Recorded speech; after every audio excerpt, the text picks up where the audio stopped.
আসসালামু আলাইকুম আরহামাতুল্লাহ। আজ আমরা স্ত্রীর প্রতি 12টি সুন্নতি দায়িত্ব জানব ইনশাআল্লাহ। তা হলো নম্বর 1, স্ত্রীর মোহর আদায়ে যত্নবান হওয়া। এ বিষয়ে আল্লাহ তাআলা বলেন, নারীদের তাদের মোহর স্বতঃস্ফূর্ত হয়ে দেবে, অতঃপর তারা যদি সন্তোষের সঙ্গে তা থেকে তোমাদের জন্য কিছু ছেড়ে দেয় তবে তা তৃপ্তির সঙ্গে ভোগ করো। সূরা নিসা আয়াত 4। নম্বর 2, স্ত্রীকে সদুপদেশ দেওয়া। স্ত্রী কখনো কোনো ভুল করে ফেললে তাকে শারীরিক বা মানসিক অত্যাচার না করে সুন্দর নসিহতের মাধ্যমে বোঝানো।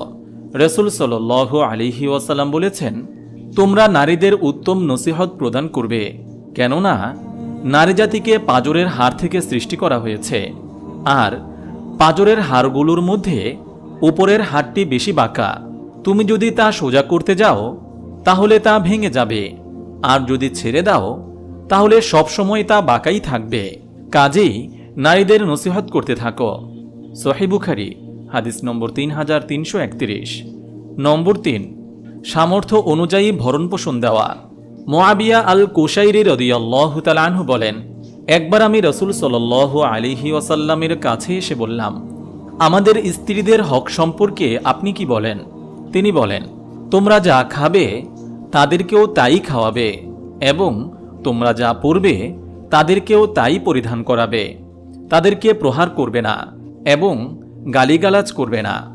আবু দাউদ হাদিস নম্বর 2144। নম্বর 4, স্ত্রীর সাজসজ্জার ব্যবস্থা করা। রাসূল সাল্লাল্লাহু আলাইহি ওয়াসাল্লাম বলেন, তোমরা নারীদের সঙ্গে উত্তম ব্যবহারের উপদেশ শুনে নাও। সাবধান, তোমাদের উপর তাদের অধিকার এই যে তাদের ভরণপোষণ, পোশাক পরিচ্ছদ ও সাজসজ্জার ব্যাপারে তোমরা তাদের প্রতি শোভনীয় আচরণ করবে। ইবনে মাজাহ হাদিস নম্বর 1851। নম্বর 5, স্ত্রী কোনো জায়েজ কাজকে ঘৃণা না করা। এক এক মানুষের চিন্তা চেতনা এক এক রকম, তাই জায়েজ কোনো বিষয়ে স্ত্রীর কোনো অভ্যাস পছন্দ না হলেও তাকে ঘৃণা না করা।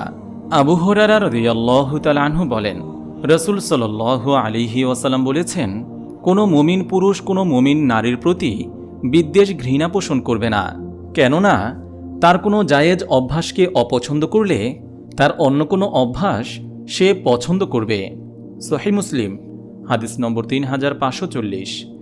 নম্বর 6, স্ত্রীর সুবিধা অসুবিধা লক্ষ্য করা।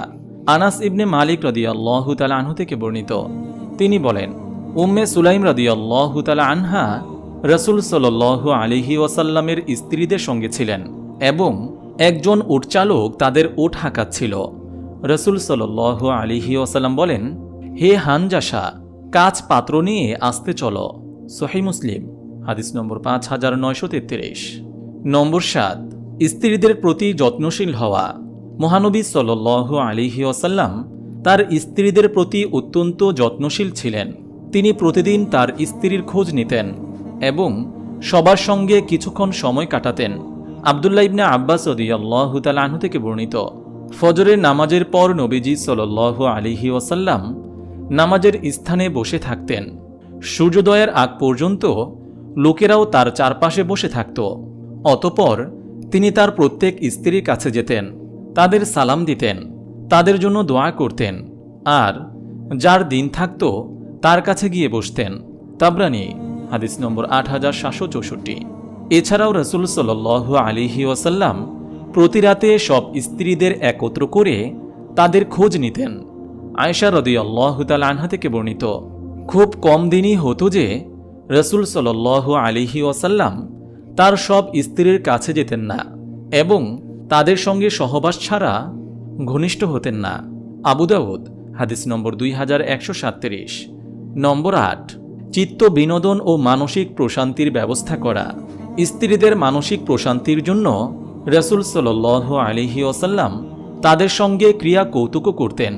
আয়েশা রাদিয়াল্লাহু তাআলা আনহা থেকে বর্ণিত, এক সফরে তিনি রাসূল সাল্লাল্লাহু আলাইহি ওয়াসাল্লামের সঙ্গে ছিলেন। তখন তিনি কিশোরী।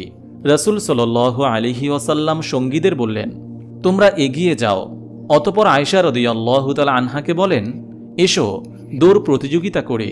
আয়েশা রাদিয়াল্লাহু তাআলা আনহা বলেন, আমি তার সঙ্গে দৌড় প্রতিযোগিতা করলাম এবং দৌড়ে এগিয়ে গেলাম। নম্বর 9, সাংসারিক কাজে সহযোগিতা করা। মহানবী সাল্লাল্লাহু আলাইহি ওয়াসাল্লাম সাংসারিক কাজে স্ত্রীদের সহযোগিতা করতেন। আয়েশা রাদিয়াল্লাহু তাআলা আনহা বলেন, নবীজি সাল্লাল্লাহু আলাইহি ওয়াসাল্লাম জুতা ঠিক করতেন, কাপড় সেলাই করতেন এবং তোমরা যেমন ঘরে কাজ করো তেমনি কাজ করতেন।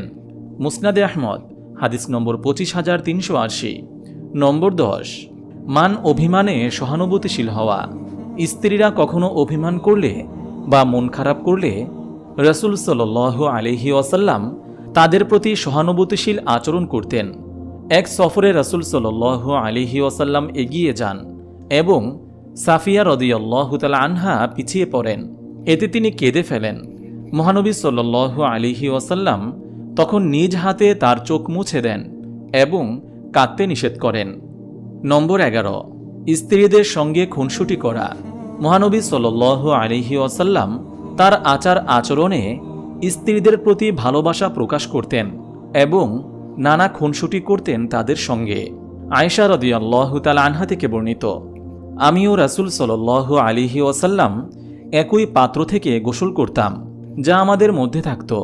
তিনি আমার চেয়ে অগ্রগামী হলে আমি বলতাম, আমার জন্য রাখুন, আমার জন্য রাখুন। সহিহ মুসলিম, হাদিস নম্বর 321। নম্বর 12, স্ত্রীদের অবদান স্বীকার করা। খাদিজা রাদিয়াল্লাহু তাআলা আনহা সম্পর্কে রাসূল সাল্লাল্লাহু আলাইহি ওয়াসাল্লাম বলেন, মানুষ যখন আমাকে মিথ্যা প্রতিপন্ন করেছে তখন সে আমার প্রতি বিশ্বাস স্থাপন করেছে। মানুষ যখন আমাকে বঞ্চিত করেছে তখন সে তার সম্পদ দ্বারা আমাকে সমৃদ্ধ করেছে। আল্লাহ তাআলা আমাকে তার গর্ভ থেকে সন্তান দিয়েছেন যখন তিনি অন্য স্ত্রীদের সন্তান থেকে আমাকে বঞ্চিত করেছেন। মুসনাদে আহমদ, হাদিস নম্বর 24864। মহান আল্লাহ তাআলা আমাদের সবাইকে স্ত্রীদের প্রতি উত্তম আচরণ করার তৌফিক দান করুন। আমিন।